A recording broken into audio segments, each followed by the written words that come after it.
Lola! Lola! Oh, bakit ka umiiyak? Nasaan na ang timba na dala mo? Naiwan ko po sa malapit sa balon, Lola.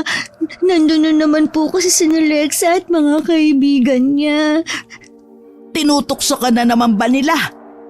Opo. Sinipa pa ni Lexa yung timba ko na may lamang tubig.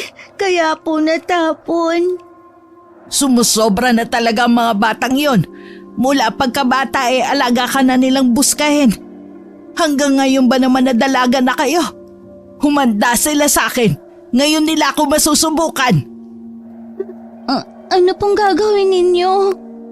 Kakausapin ko ang mga magulang nila. Naturuan nila na magandang asal ang mga anak nila.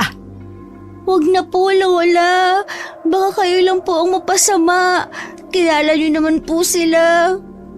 Pagkatapos mo magsumbong kay inay, pipigilan mo siya ngayon? Aba kung hindi ka ba naman tanga? Sana nanahimik ka na lang. Sanay ka naman na laging tinutukso ng mga yun eh. Tumigil ka na nga, Glenda. Huwag ka na makialam sa amin. Bakit, Nay? Totoo naman na. Iiyak-iyak siyang uuwi at magsusumbong tapos matatakot. Hoy, Tin. Kapag may masama lang na nangyari dyan kay nanay dahil sa pagsusumbong mo, humanda ka talaga sa akin. Makakatikim ka sa akin. Abuti pa, Tin. Pumasok ka na lang sa loob ng bahay. Ako nang bahalang mag-igib ng tubig. Sige po, La. Pwede ba? Huwag ka na kasing maglalabas ng bahay para hindi nakikita ang kapangitan mo. Kapag tinukso ka, sumbong ka naman agad. Mandadamay ka pa. Ano ba? Hindi ka ba talaga titigil? Kung magsalita ka, parang hindi galing sa'yo si Tin. Sa akin lang siya lumabas pero hindi ko anak ang pangit na kuba na yan. Nakakasuka ang itsura. Kung tutuusin, wala naman dapat sisihin kundi ikaw lang kung bakit nagkaganyan ang itsura ng anak mo. Bakit ako ang sinisisi ninyo? Bakit hindi? Sa kagustuhan mo kasing mawala siya sa sinapupunan mo. Kung ano-ano ang ininom mong gamot. Hindi naman siya nalaglag. Ang tindi kasing kumapit. Tignan mo tuloy ang nangyari sa itsura ng anak mo. Walang dapat sisihin kundi ikaw. Kaya wag na wag kong maririnig muli sa'yo na pinagsasalitaan mo ng masama si Tin. Bakit ba lagi niyo na lang akong pinagagalitan ng dahil sa apo ninyong yan? Dahil wala nang magandang lumalabas sa bibig mo kapag si Tin ang pinag-uusapan. Bahala na nga kayo. Wala naman ibang mabuti sa inyo kundi ang apo ninyong yan. Ako si Maria Cristina o mas kilala sa palayaw na Tin. Katatapos lang din ang 18 kaarawan ko. Pinaghanda lang ako ni Lola Betchay ng pansit na siyang paborito ko. Ang kaibigan ko namang si Omer. Binilhan ako ng maliit na cake na siyang pinagsaluhan naming 3 noon. Anak ako sa pagkadalaga ng nanay ko. Hanggang ngayon hindi pa rin niya sinasabi kung sino ang tatay ko. Minsan lakas loob ko siyang tinanong, pero sinigawan niya lang ako. Ako ang sinisisi niya sa kamalasang dumating sa buhay niya. Madalas din ibansag sa akin ng mga kababaryo ko ay dalagang kuba dahil sa malaking bukol sa likod. Maliban pa doon, hindi rin kaaya-aya ang itsura ko. Kaya naman buong buhay ko, kung hindi ako ginagawang katatawanan ng mga kababaryo ko, pinangingilagan naman nila ako. Tanging 2 tao lang ang tunay na nagmamahal sa akin. Ang lola ko at ang matalik kong kaibigan na si Omer. Sa kauna-unahang pagkakataon, noon ko lang narinig na nagsalita ng ganon si Lola kay nanay. Noon ko lang din nalaman na ilang beses pala akong tinangkang ipalaglag ni nanay sa pamamagitan ng pag-inom ng mga gamot. Sadya lang talagang gusto ko pa nung mabuhay kaya hindi ako nalaglag. Dahil sa hirap ng buhay namin at nararanasang pang-api, hindi ko na tinapos ang pag-aaral ko sa high school. Tinulungan ko na lang si Lola sa gawain sa bukid. O tanghali na pala. Tumigil ka muna dyan, tara munang kumain. Sige po, Lola. Ilalabas ko lang po yung pananghalian natin. Oo nga pala. Napansin kong hindi yata pumupunta sa bahay ang kaibigan mong si Omer. Nakalimutan ko po palang sabihin sa inyo na isinama po si Omar ng tatay niya sa bayan para magtrabaho. Ganun ba? La? Narinig ko po yung sinabi ni nanay na ilang beses niya akong tinanggang ipalaglag noong nasa sinapupunan pa niya ako. Ganoon pala talaga akong kinamumuhian ni nanay. Nagpapasalamat nga ako hindi pinahintulot ng may kapal na mangyari yon. Naisip ko po na sana nga tuluyan na lang akong nalaglag sa sinapupunan ni nanay para hindi ko na nararanasan ang lahat ng panlalait ng mga tao dito sa atin. Alam kong nahihirapan ka na sa ginagawa nila. Kung pwede ko nga sanang akuin lahat ng paghihirap mo, sinalo ko na sana. Ang gusto ko lang naman po mahalin at tanggapin ako ni inay. Bakit po nangunguna pa siya sa panlalait sa akin? Kung hindi ka man kayang mahalin ng inay mo, nandito ako, Apo. Mahal na mahal kita. Pupunuan ko ang pagkukulang ng ina mo sa'yo. Mahal na mahal ko rin po kayo, La. Hindi ko lang po kasi maiwasan na maghinanakit. Ipagdasal mo na lang ang mga taong nanlalait sa'yo. Naniniwala ako na balang araw, babalik yun sa kanila. Kahit po ba ang mga ginagawa sa akin ni nanay? Oo, Apo. Hindi rin makakaligtas ang nanay mo. Balang araw matatauhan din siya. Hindi ko alam kung pampalubag lang sa loob ko ang mga sinabi ni Lola. Pero kahit papaano gumaan ang pakiramdam ko. Nagpahinga lang kami sandali. Pagkatapos ay muli na naming binalikan ng trabaho sa bukid. Maaga rin kami umuwi dahil biglang kumulimlim. Baka abutan pa kami ng ulan kung mamaya pa kami uuwi. Sakto namang dumating kami sa bahay nang biglang bumuhos ang malakas na ulan. Ni hindi man lang kami sinulya pa ni inay na abala sa paglilinis ng kuko nito sa upuan. Mabuti po nandito na tayo sa bahay bago pa umulan. Oo nga, Apo. Hindi ko naman kasi maintindihan sa'yo, Nay, kung bakit nagtsatsaga pa rin kayo magtrabaho sa bukid. Sa edad niyong yan, dapat nandito na lang kayo sa bahay. Kung hindi ako magtatrabaho sa bukid, ano sa tingin mo ang aanihin natin? Paano tayo kakain? Magtatrabaho ka ba para may pangkain tayo araw-araw? Ang dami niyo naman sinabi agad. Ang akin lang po, dapat hindi na kayo nagtatrabaho sa bukid dahil sa edad niyo. Kung hindi nga ako pupunta sa bukid, paano tayo? Ay, bakit hindi niyo na lang ibenta ang bukid natin? Ano ka mo? Ibenta? Wala ka na ba talagang pagpapahalaga sa bukid ng iyong ama na minana pa niya sa mga magulang niya? Mabuti na nga rin pong ibenta para mapakinabangan natin. Kayo, habang malakas pa. Kesa naman kapag uugod-ugod na kayo, tsaka lalong hindi niyo mapakinabangan ng bukid. Sa tingin niyo kaya, makakabisita pa kayo? Maaaring ako hindi na pero nandyan si Tin. Alam kong hindi niya pababayaan ng bukid ng lolo niya. Hay, si Tin na naman. Puro na lang si Tin. O bakit? Siya lang naman ang nagmamalasakit sa bukid. Kaya tama lang sa kanya ko ipamana yon. Alam ko hindi niya pababayaan ang bukid. Paano naman po ako? Ano? Iiwanan niyo lang ako na walang-wala? Bakit hindi ka kasi maghanap ng trabaho? Kaya mo pa naman dahil malakas ka pa sa kalabaw. Ano naman po ang makukuha kong trabaho sa baryo natin? Maging labandera? O di kaya katulong? Hindi ganong trabaho ang gusto ko. E di sana sa bayan ka maghanap ng trabaho. Doon makakapamili ka ng trabahong gusto mo. Sa pananalita ninyo parang pabigat ako sa bahay na to Wala akong sinabing ganyan. Alam ko naman na hirap ka rin sa pera. Kaya nga gusto mo nang ibenta ang bukid natin Talaga lang na ipinamukha ninyo na pabigat ako sa bahay na ito. Huwag kayong mag-alala. Oras na magkaroon ako ng pagkakataon, lalayasan ko na kayo. Iiwan ko ang kahirapan nating ito. At kayo, mabubulok sa baryo na to. Paano ka naman makakaalis sa baryo na to? Dahil ba kay Cesar? Kaya ba ang lakas ng loob mo magsalita ng ganyan? Paano naman po nasali sa usapan natin ng lalaking yon? Paanong hindi ko siya isasali? Siya ang nag-iimpluwensya sa'yo. Akala mo ba, hindi ko alam na may lihim kayong relasyon ng lalaking yon? Hindi ko alam ang sinasabi ninyo. Huwag ka na magkaila pa. Bakit hinahayaan mo na maging kabit ka ng lalaking yon? Pinaglalaruan ka lang niya. Kapag umuwi galing ibang bansa ang asawa niya, siguradong itatapon ka rin niya na parang basura. Hindi yan gagawin ni Cesar. Mahal niya ako. Mahal?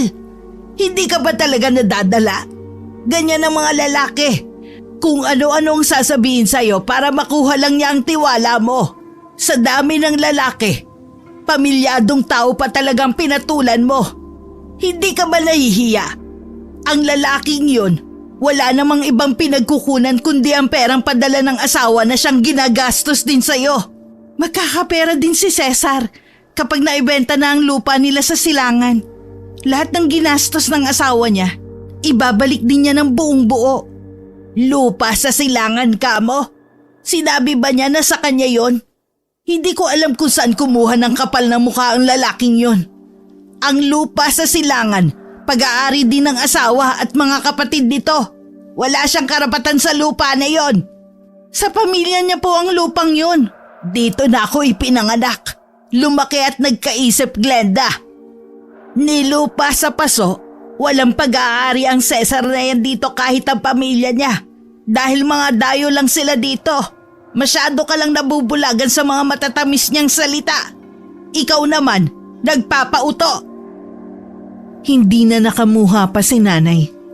Nagdadadabog na lang siyang pumasok sa silid niya. At pabalibag na isinara ang pinto. Ako naman nilapitan ko si Lola Betchay.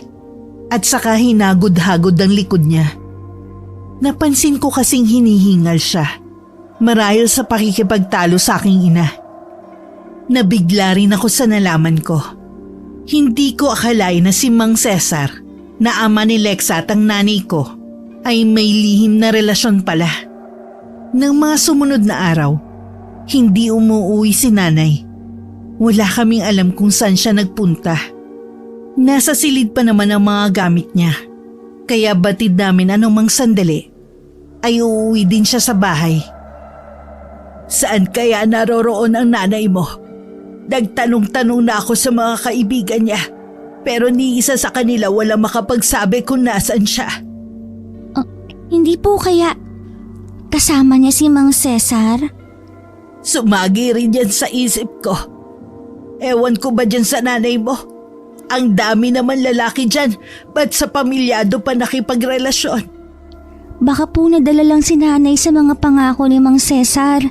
Sana lang po, matauhan na si nanay bago pa may makaalam sa relasyon nila. Tiyak na malaking gulo kapag natuklasan ng pamilya ni Aling Lisa ang tungkol sa kanila. Isa pa nga yan sa inaalala ko, Apo. Labis ang awang nararamdaman ko kay Lola ng mga sandaling yon. May mga gabi rin na alam kong hindi siya makatulog dahil sa pag-aalala kay nanay. Marami ding pagkakataon na gusto ko nun kausapin si nanay. Pero natatakot ako na baka singhalan lang niya ako. Saktong 1 linggo, umuwi si nanay sa bahay namin. Pareho pa kami nagulat ni Lola sa ayos niya. Ang ganda kasi ng suot niyang damit. Todo kolorete din ang mukha niya at may kulay pa ang buhok. Marami ding dalang paper bag si nanay at isang malaking bag. Halos hindi na nga siya magkanda-ugaga sa mga bitbit niya. Saan ka galing? Bakit ngayon ka lang umuwi? Kung sisermonan niyo lang ako, pwede ba na sa ibang araw na lang? Huwag niyo nang sirain ang araw ko. Ano ba yung mga dala mo? Mga bagong damit, sapatos at make-up? Saan naman galing ang mga yan? May trabaho ka na ba? Wala, Nay. Binili ho yan sa akin ni Cesar. Naawa po kasi siya dahil paulit-ulit na lang ang sinusuot kong damit. Ibig mong sabihin, sa loob ng 1 linggo kayo ang magkasama? Sigurado ako yung perang ipinambili galing sa padala ng asawa niya. Hindi naman alam ng asawa niya eh. Talaga bang wala nang natitirang kahihiyan sa'yo, ha? Nay, kararating ko lang. Pwede po bang pagpahingahin niyo muna ako? Tsaka niyo na lang ako sermonan. Huwag mo akong talikuran, nag-uusap pa tayo, Glenda. Bastos ka talagang babae ka. Hayaan na lang po natin si inay. Huwag na po kayo magalit, Lola. Baka mamaya kung mapano pa kayo sa sobrang galit. Hindi ko na alam ang gagawin ko sa nanay mo. Sana lang bago niya ikapahamak ang mali niyang ginagawa magbago na siya. Hinayaan na nga lang ni Lola Betchay si inay sa mga ginagawa niya. Napagod na rin siguro si Lola sa araw-araw na pangangaral dito, na nauuwi lagi sa pagtatalo. Isang araw nakita kong lumabas si nanay. Dala ng kuryosidad at marahil ay inggit na nararamdaman ko dahil araw-araw ay laging maganda ang suot niya. Pinasok ko ang silid niya. Gusto ko lang namang makita ang mga bago niyang damit na siguradong bigay ni Mang Cesar. Pagpasok sa silid ni nanay, bumungad sa akin ang napakaraming damit na nasa higaan niya. Iba't ibang klase ng damit at kulay. Lahat ay bago pa. Sa pagkamangha ko, isa-isa ko yun hinawakan.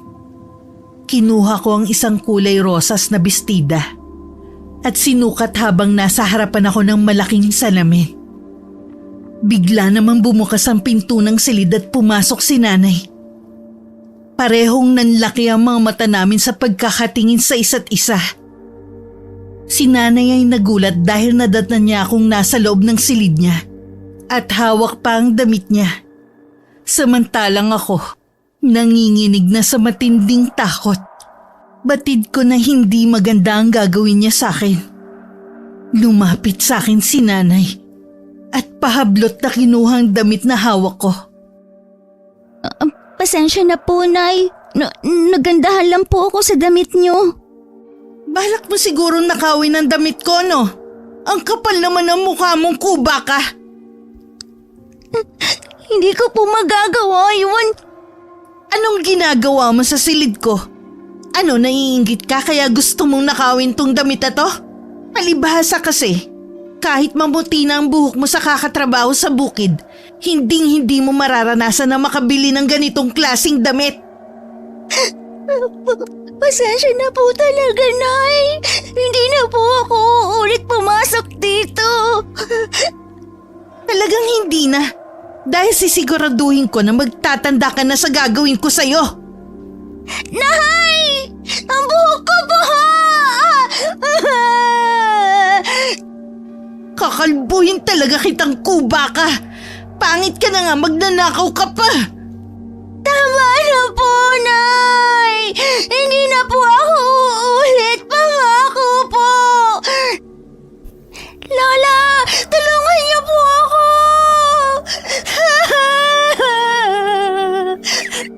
Ano nangyayari dito?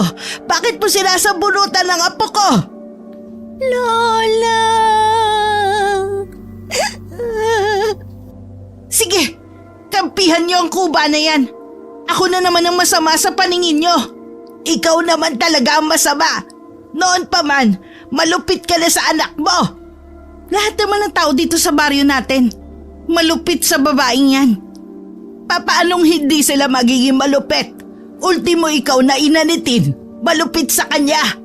Imbis na ipagtanggol mo siya, ikaw pa ang nangunguna sa pagpapaya sa kanya. Ang mabuti pa ay lumayas ka na sa bahay na to. Sumama ka na sa ipinagmamalaki mong lalaki na yon. Tingnan ko lang kung hanggang saan kanya ipaglalaban. Wala kayong karapatan na paalisin ako sa bahay na to. May karapatan din ako dito. Masigit na may karapatan sa babaeng yan. Huwag mong hintayin na kaladkari pa kita palabas sa bahay na to. Oo na, aalis na ako sa bahay na to. Tandaan mo lang, Tonay. Pagsisisihan ninyo na mas pinili nyo ang babaeng yan kesa sa akin na anak ninyo. Nang araw na yun umalis si nanay. At mula nga nun hindi na namin siya nakita. Sinabi ko naman kay Lola ang dahilan kung bakit nagalit sa akin si nanay. Sabi niya hindi sapat yun para saktan niya ako. Araw yun ng linggo na magpaalam si Lola na pupunta sa bayan. Ang sabi niya may kailangan lang daw siyang bilhin na abono para sa pananim namin sa bukid. Pag-uwi niya, nagulat ako sa inabot niyang supot.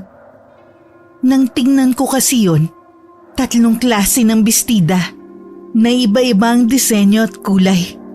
Hindi ko maiwasan na mapaluha habang nakatingin ako kay Lola na nakangiti sa akin.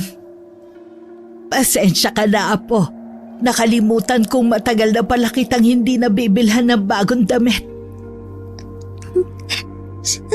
Salamat po, Lola. Ganito po yung damit na nakita ko kay Nanay. Kapag naibenta natin yung aanihin nating mga gulay, ibibili ulit kita ng bagong mga damit. Huwag na po, Lola. Itabi niyo na lang po ang perang mapagbebentahan natin ng mga pananim. Okay na po ito sa akin. Matagal ko na rin po itong magagamit. O sige nga, isukat mo. Tingnan natin kung kasya sa'yo. Maliligo po muna ako bago ko isukat para diretso na suot. O sige, Apo. Mamaya mo na lang ipakita sa akin. Magluluto na muna ako ng tanghalian natin. Sobrang saya ko ng araw na yun. Mabilis lang ang paliligo na ginawa ko. Hindi ko rin malaman kung alin sa 3 susutin ko. Lahat ay sinukat ko at pinakita ko kay Lola Betchay. Tuwan-tuwa naman siya at pinuri pa ako. Sa huli ang sinuot ko ay ang kulay rosas. Nakahalin tulad ng bestida ni Nanay na isinukat ko noon. Lola? Magpapaalam lang po sana ako na pupunta sa gubat. Mangunguha ka ba ng mga ligaw na bulaklak? Opo, sana. Tiyak po kasi na marami na namang bulaklak sa talampas. O sige, pero huwag ka lang magpapaabot ng gabi ha. Kahit pa sabihin mo na tahimik ang baryo natin, maigi na rin yung nag-iingat. Opo, Lola. Hindi naman po ako magtatagal. O siya, sige. Ikuha mo na nga rin pala ako ng mga halamang gamot.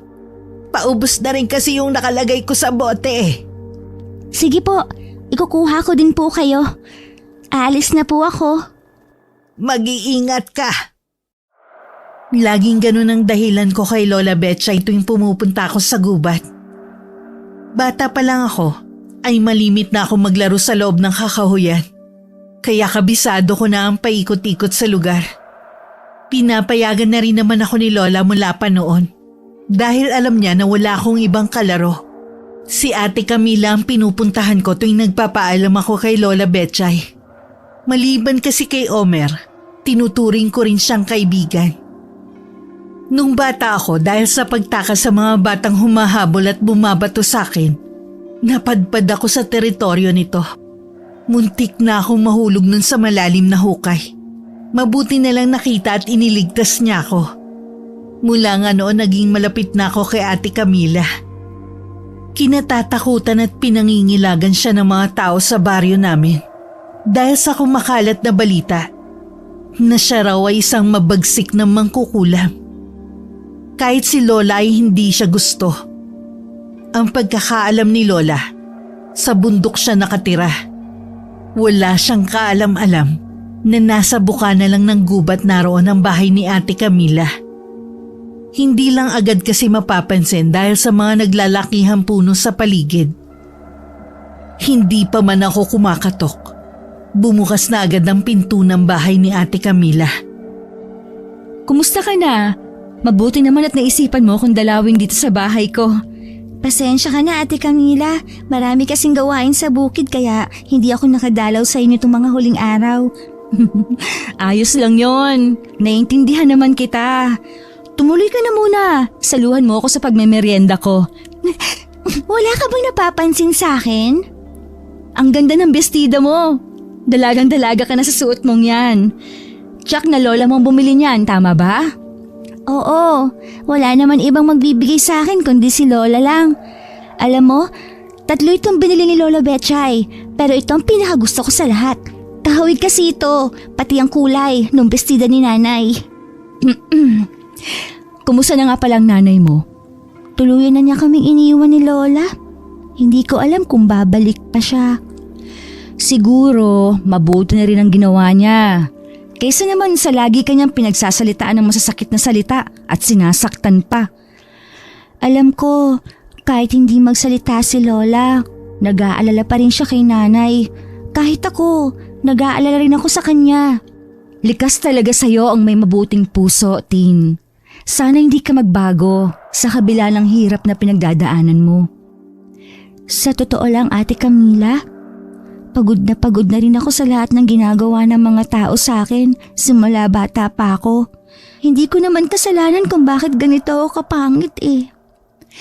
Sadya talagang malupit ang tadhana sa ibang tao.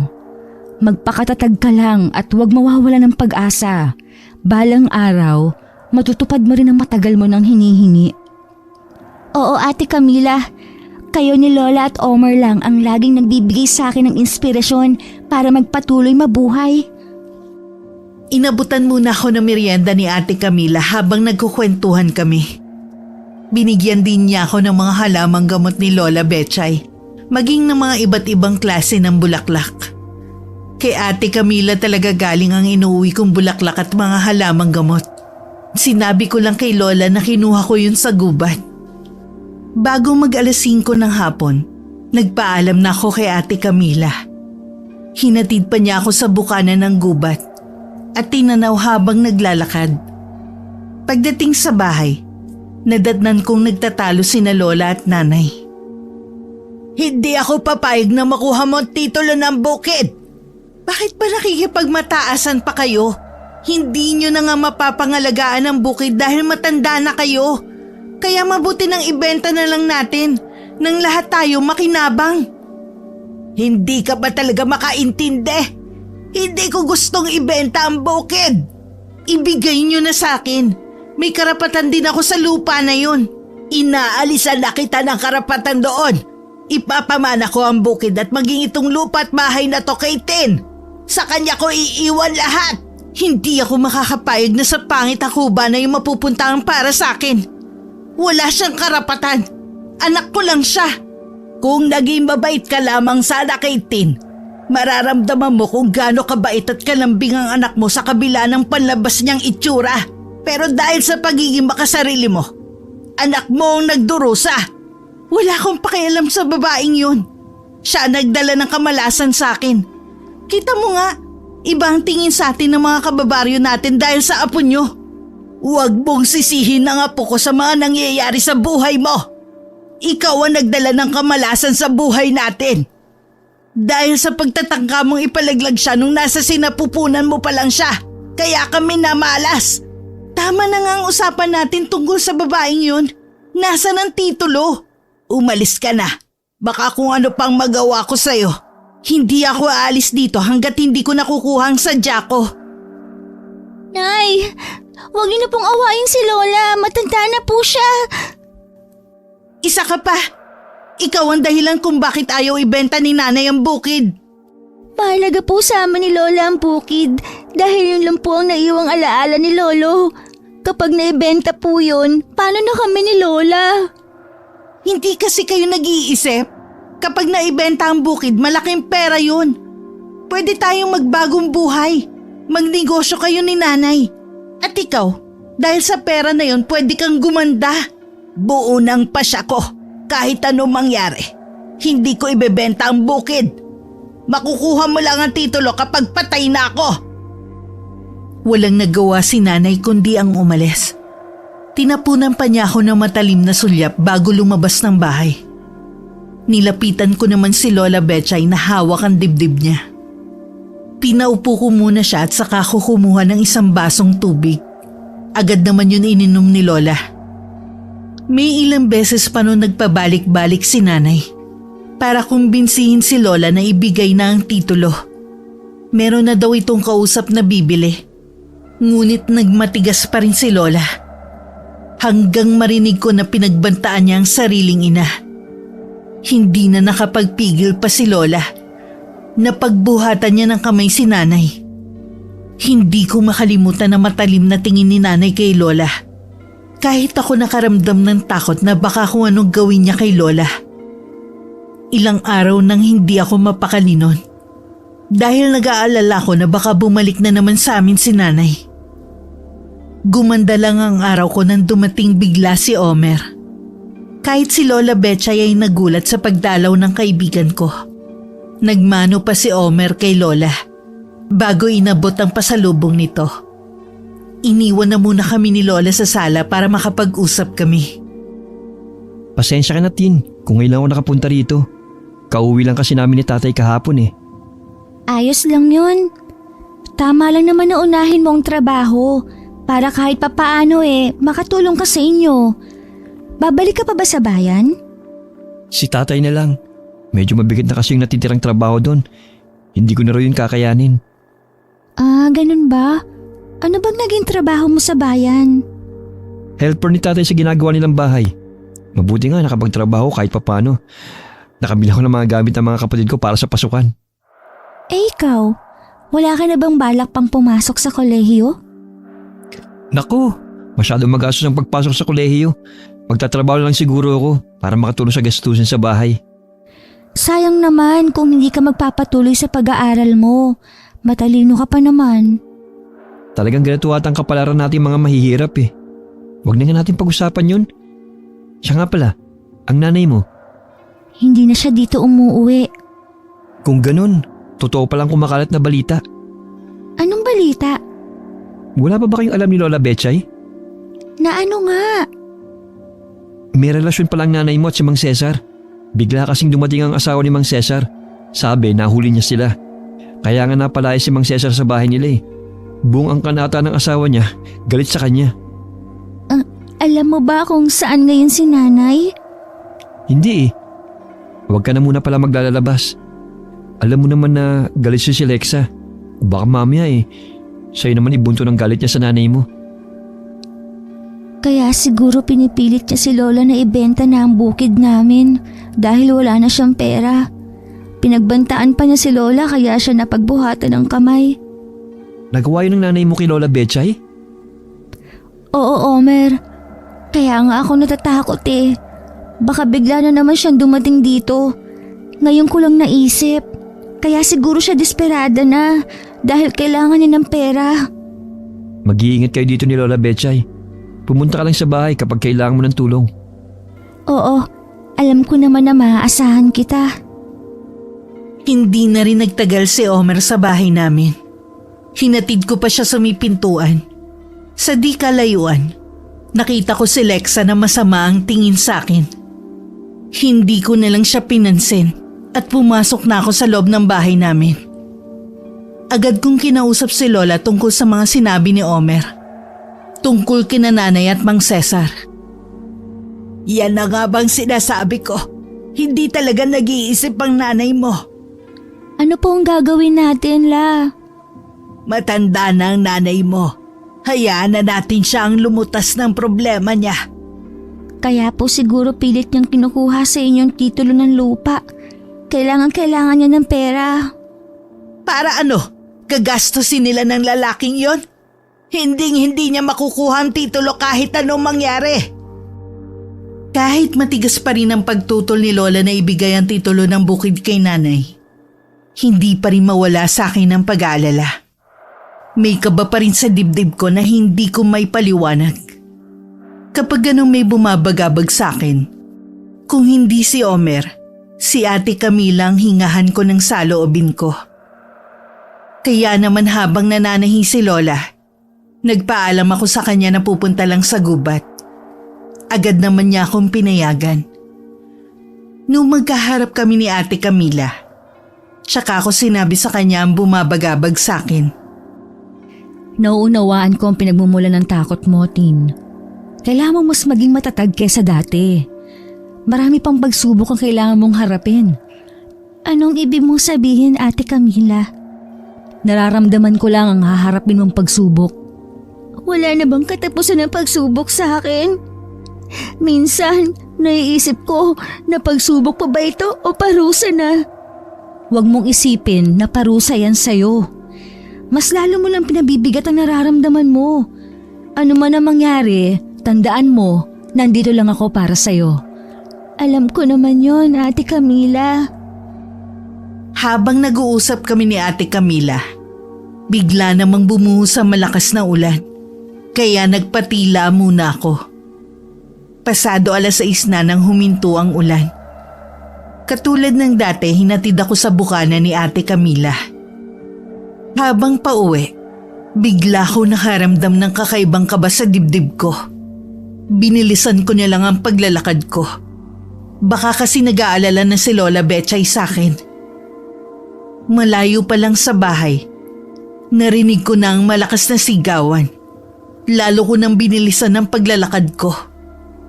Nang malapit na ako sa bahay namin, kitang-kita ko ang pagtatalo ni Lola Betchay at ni Nanay. Ang labis kong ikinagulat, naroon din si Mang Cesar.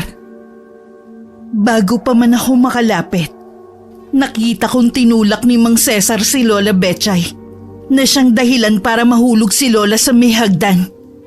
Sabay pa silang napalingon nang sumigaw ako. Agad kong dinaluhan si Lola at sinapo ko ang kanyang ulo.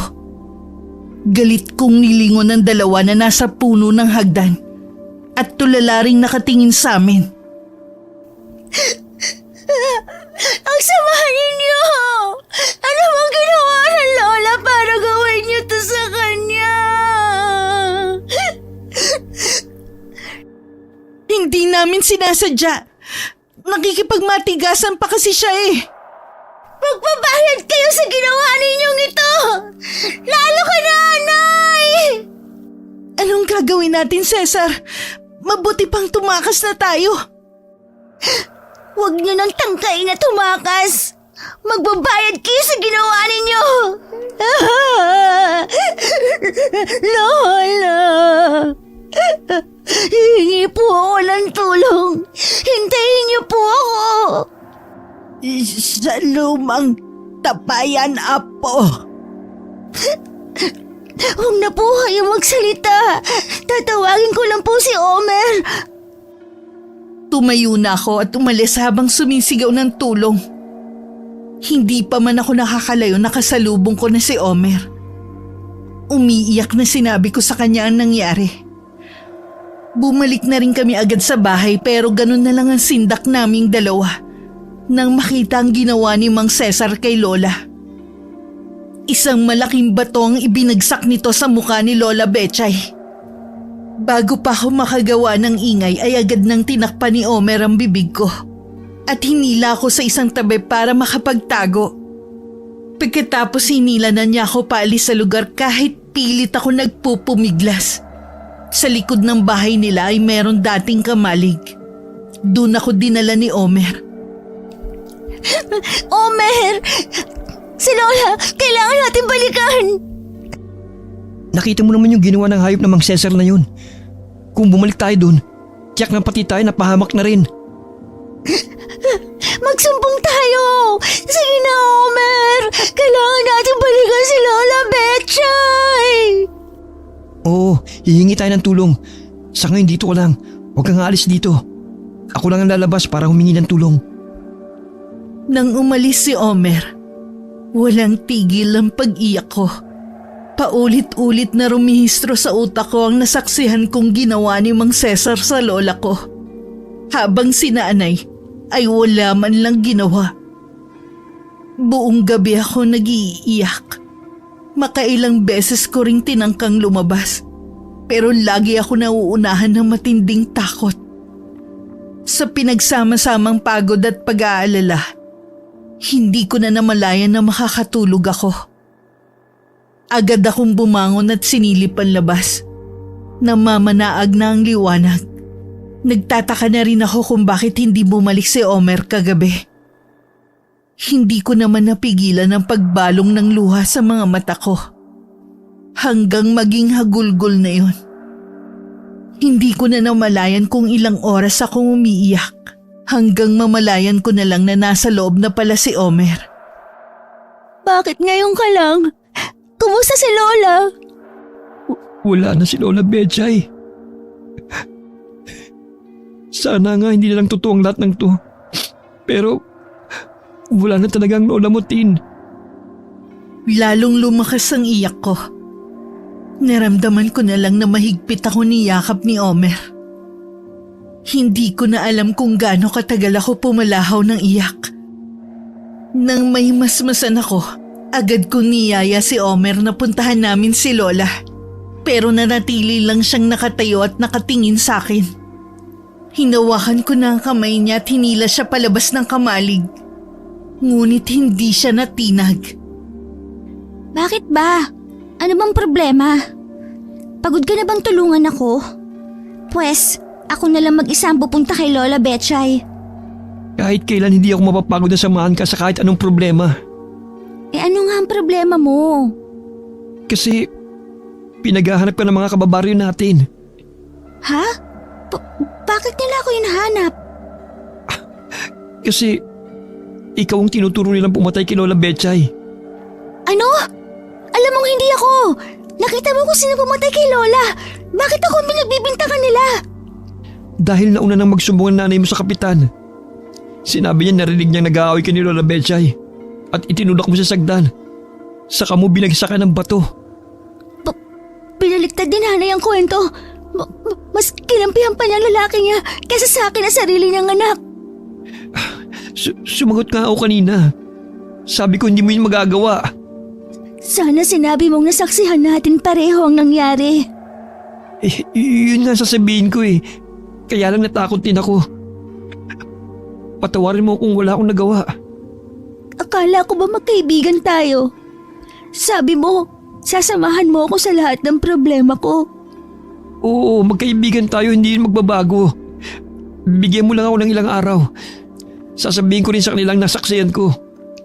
Hindi lang kasi ngayon dahil may malaking pagkakautang si tatay kay Mang Cesar. Baka kung anong gawin niya kapag sinabi ko ang nalalaman ko. Para akong nauupos na kandila na napasalampak na lang sa lupa. Patuloy lang ako sa tahimik na pag-iyak. Binilinan din ako ni Omer na hindi ako maaaring lumabas sa kamalig na yun hanggat hindi niya sinasabi. Marami daw kasi ang naghahanap sa akin. Dinalhan rin niya ako ng pagkain pero hindi ko yun ginalaw. Nang hindi na makatiis, tinangka akong lumabas pero maagap niya akong napigilan. Kahit anong pagpupumiglas ko, hindi niya ako hinayaang makalabas. Hanggang sa umupo na lang ulit ako sa isang tabi at tahimik na umiyak. Nang gabing yon, sinamahan ako ni Omer. Pabayaan mo na lang ako. Magpapahuli na ako sa mga kababaryo natin. Wala na akong pakialam kahit ano pa ang gawin nila sa akin. Sa tingin mo kaya ikatutuwa ni Lola Betchay yung sinasabi mong yan? Ano pa ba ang silbi ng buhay ko kung wala na si Lola Betchay? Wala na magtatanggol sa akin. Siya lang ang taong nagmamahal sa akin. Alam kong masakit ang nangyari sa kanya. Pero kailangan mong magpakatatag. Bibigyan pa natin ng hustisya ang pagkamatay niya. Hindi para sa amin ang hustisya, Omer. Kahit kailan, hindi patas sa amin ang batas ng tao. Hinusgahan na agad nila ako dahil sa itsura ko. Sasabihin ko sa kanilang nasaksihan ko. Hindi ako papayag na ikaw magdusa sa kasalanan na hindi naman ikaw ang gumawa. Wala kang sasabihin na kahit ano, Omer. Marami ka nang nagawa sa akin, sapat na yon. Ayoko na pati ikaw at ang pamilya mo ay madamay sa kamalasang dala ko. Meron sana akong ihilingin sa'yo. Gusto kong makita sa huling sandali si Lola Betchay. Kinabukasan lihim kami nagtungo ni Omer sa simenteryo. Yun ang araw na ihahatid sa huling hantungan si Lola Betchay. Mula sa malayo, tanaw ko ang mga taong nakikipaglibing. Kabilang na ang aking ina na walang tigil sa pag-iyak habang nakayakap sa kabaong ni Lola. Nakita ko rin si Mang Cesar. Kasama niya ang buong pamilya niya. Nung makita kong ibinababa na sa hukay ang kabaong ni Lola Betchay, tuluyan nang bumuhos ang matinding emosyon sa akin. Gusto kong takbuhin ang pagitan namin ni Lola. Pero hawak ako sa braso ni Omer. Sa takot na takbuhin ko ang kinaroroonan ni Lola. Naghintay pa kami ni Omer na magsiuwian ng mga nakilibing bago namin nilapitan ang puntod ni Lola Betchay. Lumuhod ako sa lupa kung saan naroon ang lola ko. Buong pagdadalamhati akong umiyak sa harapan ng puntod niya. Pinapangako ko, Lola Betchay. Magbabayad sila sa ginawa nila sa'yo. Igaganti kita sa kanila. Kailangan na nating umalis, Tin. Ayoko pang iwan si Lola. Baka may makakita sa atin dito eh. Alam mo namang pinagganap ka. Tin! May mga taong parating! Halika na! Pero Gusto ko pa sanang tumutol pero hinila na ako palayo ni Omer papunta sa likod ng mga puno. Hindi ako sigurado kung may nakakita sa amin. Paglingon ko kasi, may mga taong sumusunod sa amin. Lalo pa naming binilisan ng pagtakbo. Ngunit ganun din ang ginawa ng mga taong sumusunod sa amin. Malapit na sana kami makalabas ng simenteryong yun nang humarang si nanay sa daraanan namin. Sabi ko na nga ba hindi mo rin matitiis ang lola mo? Ang mabuti pa sumuko ka na. Wala ka naman ibang mapupuntahan. wala po akong ginagawang kasalanan. Bakit po ako susuko sa inyo? Nakalimutan mo na bang ginawa mo sa lola mo, ha? Hindi mo dapat tinutulungan ng babaeng yan, Omer. Pinatay niya ang sarili niyang lola. Hindi totoo yan! Si Mang Cesar na pumatay kay Lola at kasabwat ka! Huwag kang gumawa ng kwento, Tin. Sa ating dalawa, mas ako ang paniniwalaan ng mga tao. Dahil ba sa itsura ko? Alam mo naman pala eh. Tinatanong mo pa. Kaya kung ako sa'yo, sumuko ka na. Tama na po, Aling Glenda. Tigilan niyo na po si Tin. Imbis na pinoprotektahan niyo siya, kayo pa nagpapahamak sa kanya. Bakit ko naman siya poprotektahan? Pinatay niya ang nanay ko na lola niya. Alam naman po natin na hindi yung ginawa ni Tin. Hindi niya yung magagawa sa lola niya. Nabilog na rin ba ng babaeng yan ang ulo mo, ha, Omer? Ano na lang kaya ang sasabihin ng mga magulang mo? Oras na malaman nila na tinutulungan mo ang mamamatay tao na yan. Tiyak na mauunawaan nila ako. Hindi niyo po sila katulad. Abat, gusto mo talagang madamay sa kamalasan ng babaeng yan, ha? Tingnan mo nga nangyari sa pamilya namin. Nagka-leche-leche dahil sa kanya. Hindi po malas si Tin. Kayo po nagdala ng kamalasan sa pamilya niyo. Sumusobra ka na talagang lalaki ka. May sira ka na rin yata sa ulo eh. Omer, malapit na sila dito. Ako nang haharap sa kanila. Tumakas ka na. Pero paano ka? Kaya kong sarili ko. Huwag mo na akong alalahanin pa. Ang mahalaga, makalayo ka. Mag-ingat ka. Sige na. Hindi ka makakatakas, Tin. Hayaan niyo na po siya, Aling Glenda. Tayo po magtutuos ngayon. Aba, napakayabang mo naman para hamunin ako. Baka pagsisihan mo ang ginawa mong pagpapatakas sa babaeng yon. Malayo na ako nang nilingon ko si Omer.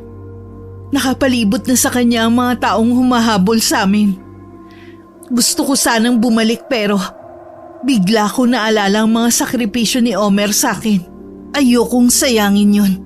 Kaya imbis na humakbang pabalik, binilisan ko na lang ang takbo papunta sa gubat kung saan nakatira si Ate Camila. Tinanim ko sa isipan ko na hindi lang si Lola Betchay ang kailangan kong ipaghiganti, kundi pati na rin si Omer. Hilam sa luha ang mga mata ko nang marating ko ang bahay ni Ate Camila.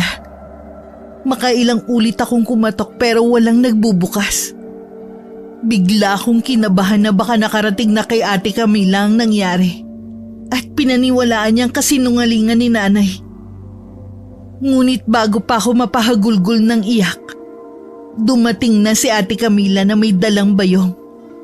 Agad ko siyang sinugod ng yakap. Nang kumalma ko, tsaka niya ako niyaya na pumasok sa bahay niya. Doon ko ikinuwento ang lahat ng pangyayari. Galing nga ako sa bahay niyo. Nakita ko si Cesar at ilang kalalakihan. Tila ba may hinahanap sila? Baka ang titulo ng bukid ang hinahanap nila. Ay, kung ganon dahil doon kaya nila nagawang patayin ng lola mo. Naniniwala ka na hindi ko yun magagawa kay Lola? Oo naman. Alam ko kung gaano mo kamahal ang lola mo. Noon pa, hindi na mapagkakatiwalaan si Cesar. Isang malaking pagkakamali ang ginawa ng nanay mo na makipagsabwatan sa lalaking yon. Naalala ko si Omer. Baka kung ano ang mangyari sa kanya. Huwag mo siyang alalahanin. Hindi naman siya pababayaan ng pamilya niya. Alam din niyang si Mang Cesar ang pumatay kay Lola. Kaming dalawa ang nakasaksi sa pangyayari. Naniniwala ako na hindi basta tatahimik ang batang yon. Isisiwalat niya ang buong katotohanan. Paano kung hindi siya paniwalaan? Tama si nanay. Walang maniniwala sa akin. Dahil una pa lang, hinusgahan na nila ako sa panlabas na anyo. Maaaring walang maniwala sa'yo pero iba si Omer. Natitiyak kong paniniwalaan nilang sasabihin niya. Isa pa sa inaalala ko, baka mapahamak siya at ng pamilya niya. Sa kabila ng pinagdadaanan mo, ang kaligtasan pa rin ng kaibigan mo ang inaalala mo. Tanging si Omer lang kasi ang naging kaibigan ko mula pagkabata. Siya lagi ang nagtatanggol sa akin kapag tinutokso ako ng mga bata noon. Bukas lalabas ako. Aalamin ko ang nangyari sa kanya. Sa ngayon, magpahinga ka muna. Kailangan mo ng lakas para harapin ang pangyayaring ito sa buhay mo. Hindi ako tumugon sa sinabi ni Ate Camila. Pero hindi na rin ako tumutol nang dalhin niya ako sa isang silid doon. Umusal muna ako ng pasasalamat sa kanya bago nahiga sa papag na naroon. Nanatili lang ako nakatingin sa kisame ng bahay. Kahit walang tulog ng mga nakaraang gabi, hindi pa rin ako dalawin ng antok. Habang iniisip ko ang pangyayari sa buhay ko, hindi ko na namalayan ang usok na pumapasok sa ilalim ng pintuan.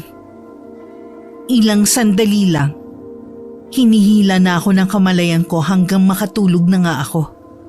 Kinabukasan, magaan na ang pakiramdam ko. Hindi ko na rin maalala kung paano ako nakatulog kagabi. Paglabas ko, naghahain na ng almusal si Ate Camila. Kumusta ang tulog mo? Napahaba ata ang tulog ko. Magaan na ang pakiramdam ko ngayon kumpara nung mga nakaraang araw. Mabuti naman kung ganon. Halika na kumain. Salamat. Kung wala ka, baka nagpalaboy-laboy na ako ngayon. Alisin mo muna ang lahat na bumabagabag sa'yo. Kailangan mo yun para makapag-isip ka ng maayos. Sa lalong madaling panahon, kailangan mong harapin ang problemang kinaharap mo. Alam ko naman yun. Susuko na ba ako sa kanila? Hindi yon ang ibig kong sabihin. Tsaka hindi rin kita papayagang sumuko sa kanila. Baka kung anong gawin nila sa'yo. Pagkatapos ng almusal natin, aalamin ko ang mga pangyayari sa labas.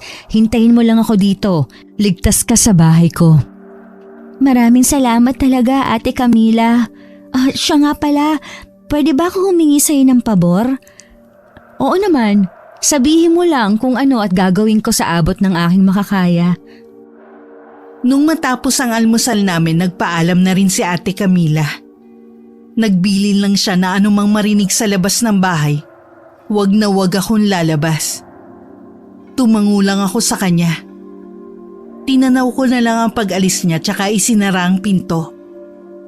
Inabala ko na lang ang sarili ko sa pagtingin-tingin ng mga gamit ni Ate Camila. Sa tagal na naming magkaibigan, noon ko lang napansin ang kakaibang disenyo ng bahay niya. Kakaiba rin ang mga gamit na display sa mga eskaparate. Nakakuha sa aking pansin ang mga barahang ginagamit sa panghuhula at isang bolang kristal. Samantala, habang suot ang alampay sa ulo, nagmasid-masid muna sa paligid si Ate Camila. Nang matiyak na walang tao sa bahay namin, tsaka siya pumasok. Dumiretso siya sa may kusina. Sa ilalim ng lababo ay naroon ang lumang tapayan na gamit ni Lolo nung nabubuhay pa siya. Mula ron may kinuha si Ate Camila. Nakabalot yun sa plastik. Dali-dali niya yung tiningnan. Nang matiyak na yun ang titulo ng bukid, umalis na rin siya agad. Sa likod na siya dumaan nang maramdaman niyang may paparating. Pumunta rin si Ate Camila sa bahay nila Omer. Pero saradong-sarado ang buong bahay. Nang akma sana siya magtatanong, nakilala naman siya ng ibang tao, kaya agad na umiwas sa kanya ang mga yon. Nagkaroon din ng bulong-bulungan ng mga tao sa bigla niyang pagpapakita. Ako naman hindi mapakali sa paghihintay kay Ate Camila. Pabalik-balik ang lakad ko sa sala ng bahay niya. Nang makarinig ako ng mga yabag sa labas, sumilip muna ako sa may bintana. Nang matiyak na si Ate Camila na nga ang dumating, tsaka ako lang binuksan ang pinto. Ano pong balita, Ate Camila? Nakita ko ang titulo sa sinasabi mong pinaglagyan ng lola mo. Galing din ako sa bahay nila Omer. Walang tao sa kanila. Wala rin akong makuhang impormasyon sa mga tao. Hanggang ngayon, pinangingilagan pa rin nila ako. Ano na kaya ang nangyari kay Omer? Huwag kang mag-alala. May paraan pa para malaman natin kung anong nangyari sa kanya. Ate Camila, may itatanong sana ako sa'yo. Ano yun, Tin? Manghuhula po ba kayo? Nakita ko kasing may bolang kristal ka at barahang ginagamit sa panghuhula. Oo, Tin. Hindi lang yon. Kaya ko rin makita ang hinaharap. Kung ganon, alam mo ba na mangyayari sa akin to? Oo. Noong una, hindi malinaw. Pero habang tumatagal, lumilinaw na ang lahat ng nakikita ko. Bakit hindi mo sinabi sa akin? Sana napigilan ko ang mangyayari kay Lola. May kapangyarihan ako na makita ang hinaharap, pero hindi ko to kayang pigilan. Kahit sabihin ko pa sa'yo, sa kahit anong paraan, mamamatay pa rin ang lola mo dahil yun ang nakatakdang mangyari sa kanya. Pero sana, may pagkakataon pa ako may padama sa kanya kung gaano ko siya kamahal. Sana, maraming beses ko pa siyang nalambing at sinabihan kung gaano ko siya kamahal. Niyakap ko na sana siya ng maraming beses. Tin, patawarin mo ko. Walang silbi ang kapangyarihan na meron ako. Wala po kayong kasalanan. Sadya lang talagang malupit ang tadhana para sa akin. Sa amin ni Lola. Gamit ang barahan, nalaman namin ni Ate Camila na wala na dun sa baryo namin ang pamilya ni Omer. Hindi sigurado si Ate Camila kung panandalian lang ba ang pag-alis ni Omer o tuluyan na silang umalis para makaiwas na madamay sa problema ko. Sa kabila ng nalaman ko, wala akong makapanggalit kay Omer o konting hinanakit man lang. Nakakaramdam lang ako ng lungkot dahil batid kong maaaring hindi na kami magkita. Nang mga sumunod na araw, nalaman ko kay Ate Camila na sa bahay na namin nakatira si Nanay at si Mang Cesar. Biglang umahon na naman ang galit sa dibdib ko sa nalaman ko. Ang kakapal ng mga mukha nila! Pagkatapos ang ginawa nila kay Lola Betchay, doon pa sila titira! Mukhang nasa kanila pa rin nakapanig ang swerte. Bakit kung sino pa yung masasama? Sila pa ang inuulan ng swerte at biyaya. Ngayon lang yan. Darating ang araw na maniningil na rin sa kanila ang karma.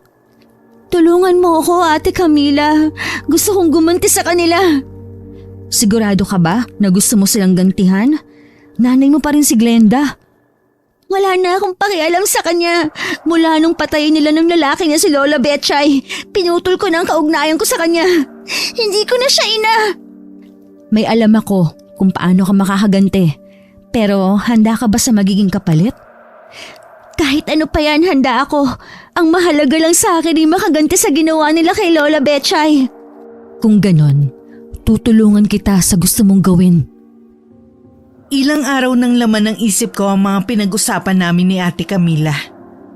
Maliban pala sa pagiging manghuhula niya, isa rin siyang mangangamod.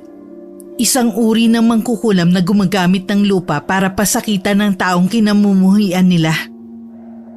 Malapit na rin ako maging mangangamod.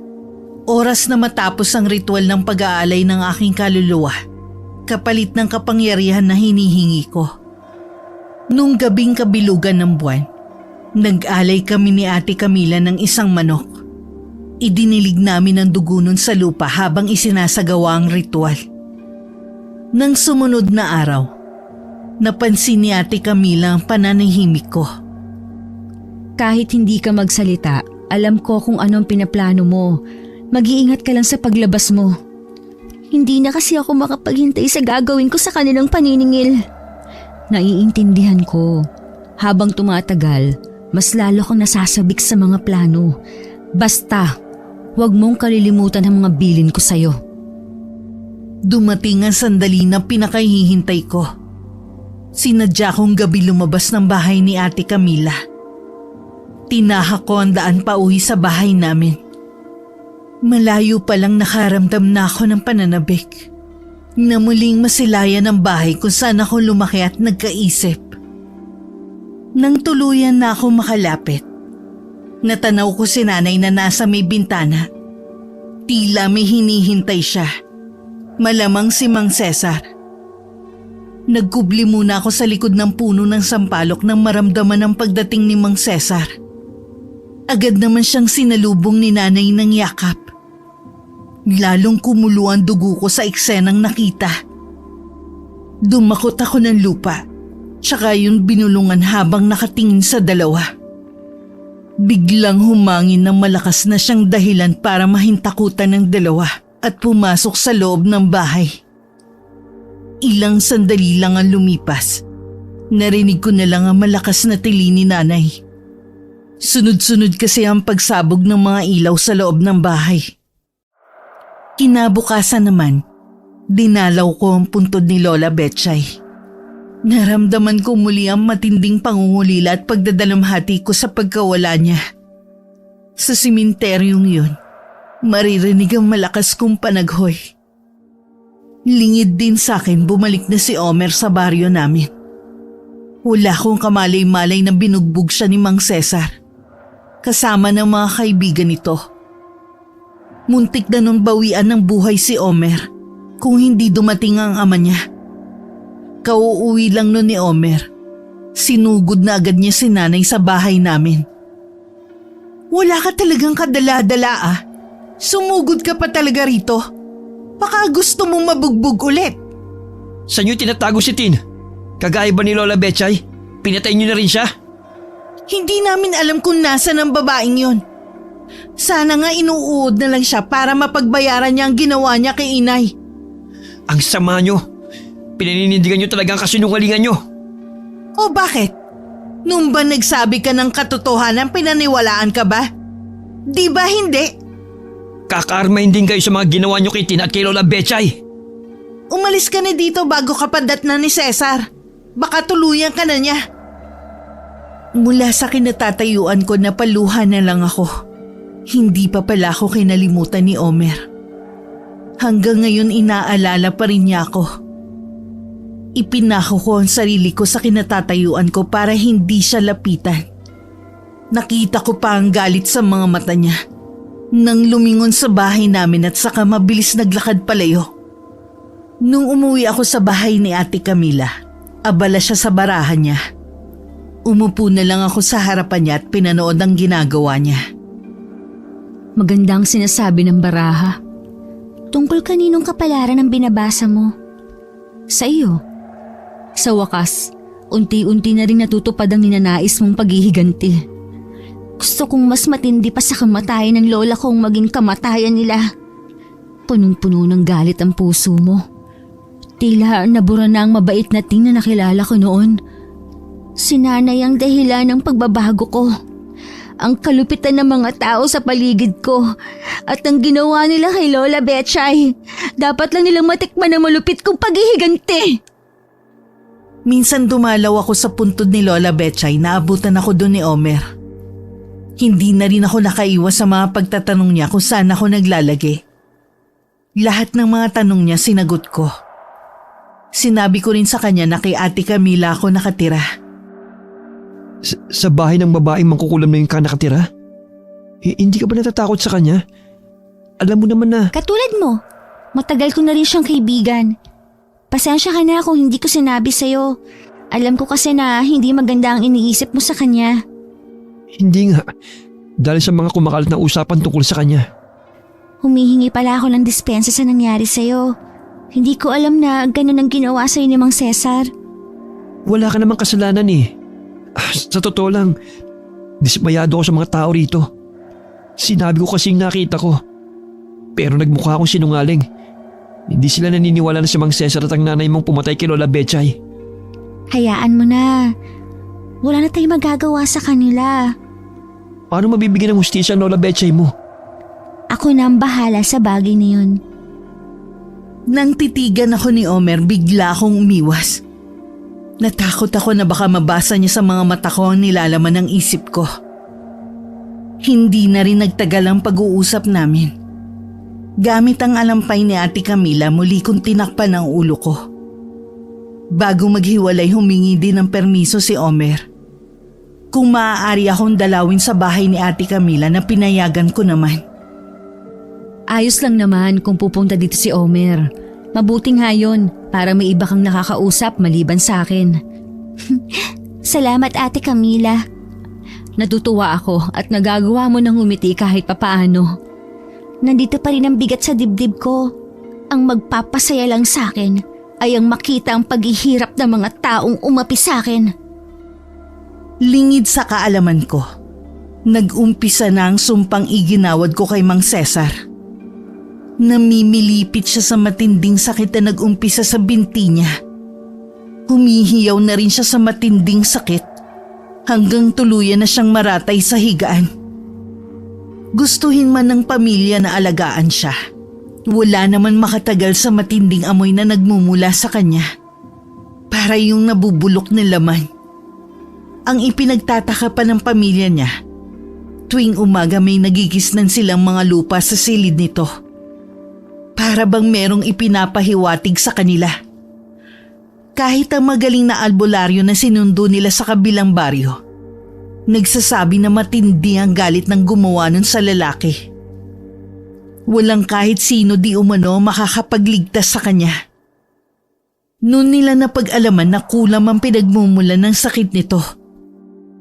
Tinanggap na rin ng buong pamilya niya ang mapait na kapalaran ni Mang Cesar. Bago siya malagutan ng hininga, ipinagtapat niya sa kanyang pamilya na siya talaga ang pumatay kay Lola Betchay. Pero hindi na rin siya nagawang paniwalaan dahil iniisip na lang nila na baka yun sa matinding sakit na dumapos sa kanya. Kaya kung ano-ano na lang ang sinasabi. Hindi na rin nagtagal ang buhay ni Mang Cesar pagkatapos ng 1 linggong paghihirap. Hindi ko maiwasan na isipin na baka may kilalaman si Camila sa nangyari kay Mang Cesar. Kung makikita mo sana ang itsura niya, para siyang buhay na naaagnas. Matindi talagang paghihirap na pinagdadaanan niya. Sabi, kulam ang dahilan. Naaawa ka ba sa sinapit niya? Yung totoo, naaawa ng konti. Pero naisip ko, hindi rin naman siya naawa kay Lola Betchay. Tama ba ako na may kilalaman ng kaibigan mo sa nangyari? Ipagkakalat mo ba? Siyempre hindi. Alam ko naman yun eh. Pero hindi si Ate Camila ang may kagagawan nun, kundi ako. Ha? Paano nangyari yun? Ay, niyakap ko na ang pagiging mangkukulam, Omer. Ginawa ko to para mabigyan ng hustisya ang pagkamatay ni Lola Betchay. Bakit kailangan mong gawin yun? Marami pa namang paraan. Alam mo naman na hindi kita pababayaan eh. Hindi patas ang batas sa mga katulad namin, lalo na sa akin, Omer. Alam mo yan, desperado na ako. Ayoko lang kasi na tuluyan kang maging masama. Sila lang naman ang bahala kong gantihan eh. Di isusunod mo na ang nanay mo sa paghihiganti mo? Hindi ako sumagot kay Omer. Pero alam kong kitang-kita sa mukha ko ang matinding galit. Napapailing na lang si Omer at baka sa kanya ang pagtutol sa plano ko. Pero wala nang makakapigil sa akin. Matatahimik lang ako. Oras na makaganti ako kay nanay. Mula nang mamatay si Mang Cesar, lagi nang balisa si inay. Hindi na rin siya naglalabas ng bahay. Pakiramdam niya kasi, siya ang susunod na kakarmahin. Nang maramdaman niya marahil na may nakatingin sa kanya, bigla siyang napalingon. Ikaw? Anong ginagawa mo rito? Bakit ngayon ka lang nagpakita? Bakit gulat ng gulat kang makita ako? Bahay namin to ni Lola Betchay. Ikaw ang walang karapatan dito. Di ba pinalayas ka na dito? Sino ka para pagsalitaan ako ng ganyan? Kasing pangit talaga ng itsura mo ang ugali mo. Naging ganito ang itsura ko dahil sa kagagawan mo. Pakatitigan mo na ang mukhang ito dahil malapit mo na rin maranasan ang lahat ng pangaalipusta ng mga tao sa akin. Anong pinagsasabi mo dyan? Nasisiraan ka na ba ng bait, ha? Sa ating dalawa, ikaw ang nasisiraan ng bait. Dahil walang matinong anak ang hahayaan na patayin sa harapan niya ang sariling ina. Ang inay. Kaya ko lang naman nagawa yun dahil sa'yo. Ikaw ang may kasalanan. Ako ang anak niya pero mas minahal ka niya kesa sa akin. Kaya lang naman ako mas minahal ni Lola dahil hindi ka naging ina sa akin. Kahit kailan, hindi mo ako minahal bilang anak. Kaya gusto lang niyang punuan ang pagkukulang mo sa akin. Kahit kailan hindi kita matatanggap na anak. Ayos lang. Matagal na rin kitang hindi tinuturing na ina mula nang gabing patayin niyo si Lola. Yun naman pala eh. Bakit ka pa nagpunta rito? Patay na si Cesar. Buhay pa siya noon, naaagnas na ang katawan niya na parang bangkay. Sobra-sobrang naging paghihirap niya. Nagbayad na siya sa ginawa niyang kasalanan kay inay. Pero ikaw, hindi pa. Anong gusto mong gawin ko? Ibigti ko ang sarili ko para masayahan ka lang? Higit pa doon ang gusto kong mangyari sa'yo habang buhay na pagdurusa. Nasisiraan ka na ng ulo. Sa paanong paraan mo yung gagawin, ha? Maghintay ka lang. Umalis ka na sa bahay na to at wag ka na ulit magpapakita. Ikaw ang nagdala ng kamalasan kay Cesar kaya siya namatay. Umalis ka na sabi. Aalis ako. Hindi mo ako kailangang pagtulakan. O baka gusto mo rin akong mahulog sa hagdan. Tumigil ka na sabi. Umalis ka na bago pa magdilim ang paningin ko at kung ano pa magawa ko sa'yo. Nakababa na ako ng hagdan nang lumingon ako kay inay. Naroon pa rin siya sa may pintuan at matalim ang tingin sa akin. Nang humakbang ako paalis, nagpahabol pa siya ng masasakit na salita sa akin. Hindi ko na lang yun pinansin. Ilang araw pagkatapos ng pagkikita namin ni inay, nabalitaan ko na lang kay Omer na nagkasakit si inay. Ilang beses kasi siyang nakasakay ng mga magulang ko papuntang bayan. Papatingin daw ang mga sugat na tumubo sa balat niya. Ikaw rin bang may gawa nun sa inay mo? Oo, buti nga yun lang ang nangyari sa kanya. Naiintindihan ko ang galit mo sa kanya. Pero sana mas manaig pa rin sa yung kabutihan na nasa puso mo. Ni awa nga, wala na akong nararamdaman para sa kanya. Kabutihan pa. Talaga? Kailan? Ibig bang sabihin nun, makikipag-ayos ka na sa nanay mo? Babalik na pala ako sa bahay namin ni Lola. Babalik ako doon kapag wala na ang babaeng yun. Hindi makapaniwalang napatitig na lang sa akin si Omer. Napansin ko rin madalang nang dumalaw sa akin ang kaibigan ko. Naisip ko na baka abala lang siya sa kanila. Habang lumalala ang kondisyon ng aking ina, lihim kong sinusubaybayan ang mga ginagawa niya. Binalot na ang buong katawan at mukha niya ng sakit sa balat. Sobrang katinon at hindi niya mapigilan na hindi kamutin, na nagiging sanhi ng pagdugo nito at paglala. Para na rin siyang nasisiraan ng bait. Nagsasalita na kasi siya ng mag-isa. Minsan tumatawa at umiiyak. Dahil na rin sa kakulangan sa pagkain, natuto na rin ang aking ina na magbungkal sa mga basurahan, kung saan-saan na lamang siya nagpapalipas ng oras. Sinamantala ko naman yun para bumalik sa dati kong buhay. Muli akong bumalik sa bahay namin ni Lola at binalikan ko rin ang ginagawa ko sa bukid. Muli na namang bumalong ang mga luha sa mga mata ko nang masilayan muli ang bukid, kung saan masaya kami nagtatanim ni Lola Betchay noon. Pag-uwi ko galing sa bukid, nadatnan ko ang aking ina sa labas ng bahay. Anak, wala na talaga ako mapuntahan. Nakikiusap ako sa'yo na tanggapin mo naman ako dito. Umalis ka na! Hindi ka pwede dito! Nagmamakaawa ako sa'yo, Tin. Kahit sa silong na lang ng bahay ako titira. Kasama ng mga alaga mong hayop. Ayos lang sa akin. Kahit tira-tirang pagkain lang ang ibigay mo sa akin, hindi ako magrereklamo. Hindi ka ba nakakaintindi? Hindi ka pwede dito kaya umalis ka na! Nagmamakaawa ako sa'yo, anak. Hindi mo ako anak! Wala akong inang katulad mo! Sinabi na umalis ka na! Tin, sumusobra ka na. Bakit mo itinulak ang nanay mo? Hindi ka na naawa sa kalagayan niya? Wala na akong nanay. Naiintindihan kita. Pero sobra naman tong ginagawa mong to. Bakit siya ang kinakampihan mo, Omer? Hindi ko siya kinakampihan. Hindi ko pa rin nakakalimutan ang mga ginawa niya. Pero sana, wag mo ring gawin sa kanya yung mga pinaranas niya sa'yo. Tama na! Kahit ano pang sabihin mo, hindi ko siya tatanggapin sa bahay ko. Tin, anak, patawarin mo ako sa mga nagawa ko sa'yo. Nagsisisi na ako. Bigyan mo pa ako ng isang pang pagkakataon para makabawi sa'yo. Pumasok na ako sa loob ng bahay. Hindi ko na pinakinggan pa ang pagmamakaawa ni inay sa akin na muli siyang tanggapin. Mula nga noon, malimit na nasa labas ng bahay si inay. Si Omer naman kahit nagkikita kami sa labas, napansin kong iniiwasan na niya ako. Labis din ako nalungkot at nanibugho na makita silang magkasama ni Lexa.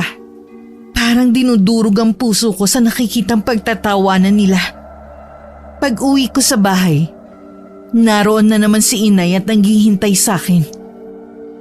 Wala na sana akong balak na pansinin siya. Pero nakita kong nanginginig siya. Nang lapitan ko, sobrang taas ng lagnat niya. Agad ko siyang inalalayan paakyat ng bahay at pinainom ng gamot. Ilang araw ko rin siyang inalagaan, pero binawian din siya ng buhay. Sa tabi ng puntod ni Lola Betchay ko siya inihimlay. Kahit maraming tao sa paligid, ramdam ko pa rin na tila nag-iisa ko. Wala man lang lumapit sa akin para makiramay. Kahit si Omer nasa malayo lang kasama si Lexa. Mag-isa ako nagdalamhati sa pagkawala ni inay. Pagka-uwi sa bahay, isang pasyang nabuo sa isip ko. Tuluyan na akong lalayo sa mga tao na hanggang sa huli ay hinusgahan ako. Kabilang na sa kanila si Omer. Kitang-kita ko sa mga sulyap nila ang paninisi sa akin kung bakit namatay si inay. Hindi kasi lingid sa lahat kung paano ko siya tratuhin noon. Dinala ko ng mga paa ko sa bahay ni Ate Camila. Agad akong yumakap sa kanya at ibinuhos ko ang lahat ng bigat sa dibdib ko. Hindi na kita hahayaang umalis ng bahay ko. Masyadong malupit ang mga tao sa labas. Dito, walang mananakit sa'yo. Salamat, Ate Camila. Hinding-hindi na ako aalis sa bahay mo. Mula nga nun wala nang nakakita sa akin. Ilang beses din na bumalik sa bahay si Omer para kausapin ako. Pero hindi na niya ako nakita pa. Naisip niyang puntahan ako sa bahay ni Ate Camila. Pero sa huli, nagpasya na lang siya na hayaan na lang ako na mamuhay ng tahimik. Malayo sa mga tao na ang batayan ng pagpapakita ng kabutihan ay base sa panlabas na itsura. Wakas. Lola! Lola!